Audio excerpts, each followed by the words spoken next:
बर्बरीक अपने नीले घोड़े पर सवार होकर कुरुक्षेत्र की ओर चल पड़े। उनके पास केवल 3 बाण और एक दिव्य धनुष था, लेकिन उन 3 बाणों की शक्ति अनंत थी। उसी समय भगवान श्री कृष्ण ने एक वृद्ध ब्राह्मण का रूप धारण किया और बर्बरीक के सामने पहुंचे। ब्राह्मण ने मुस्कुराकर पूछा, वीर बालक, तुम युद्ध में जा रहे हो, लेकिन तुम्हारे पास केवल 3 बाण हैं। क्या इनसे इतना बड़ा युद्ध जीत लोगे? बर्बरीक ने विनम्रता से उत्तर दिया, ब्राह्मण देव, मेरे लिए 3 बाण ही पर्याप्त हैं। यदि आवश्यकता पड़े तो एक ही बाण पूरी सेना का अंत कर सकता है। श्री कृष्ण ने उनकी परीक्षा लेने का निश्चय किया। उन्होंने सामने खड़े एक पीपल के पेड़ की ओर इशारा करते हुए कहा, यदि तुम्हारी बात सत्य है तो इस पेड़ के सभी पत्तों को एक ही बाण से भेद कर दिखाओ। बर्बरीक ने भगवान शिव का स्मरण किया, बरधनुष पर बाण चढ़ाया। जैसे ही उन्होंने बाण छोड़ा, वह बिजली की गति से पूरे पेड़ के चारों ओर घूमने लगा, एक एक पत्ते को चिन्हित करता हुआ। वह नीचे आया और श्री कृष्ण के पैर के पास मंडराने लगा। श्री कृष्ण ने आश्चर्य से पूछा, ये मेरे पैरों के पास क्यों घूम रहा है? बर्बरीक ने मुस्कुराकर कहा, ब्राह्मण देव, आपने एक पत्ता अपने पैर के नीचे छिपा रखा है। जब तक वह पत्ता नहीं भेदा जाएगा, यह बाण वापस नहीं आएगा। कृपया अपना पैर हटा लीजिए। जैसे ही श्री कृष्ण ने पैर हटाया, बाण ने उस छिपे हुए पत्ते को भी भेद दिया और वापस तरकश में लौट आया।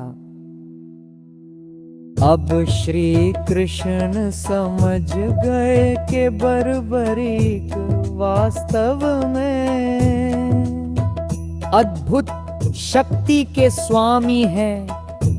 उन्होंने पूछा, यदि तुम युद्ध में किस पक्ष की ओर से लड़ोगे?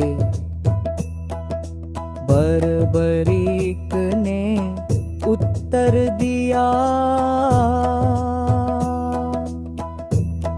मैंने अपनी माता को वचन दिया है कि मैं हमेशा उसी पक्ष का साथ दूंगा जो हार रहा होगा। श्री कृष्ण ने मन ही मन विचार किया कि यदि ऐसा हुआ तो धर्म की विजय असंभव हो जाएगी। तब उन्होंने कहा, यदि तुम इतने बड़े दानी हो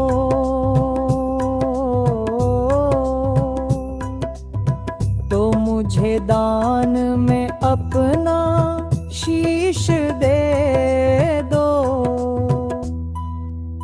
ये सुनकर भी बर्बरीक के चेहरे पर कोई भय नहीं आया।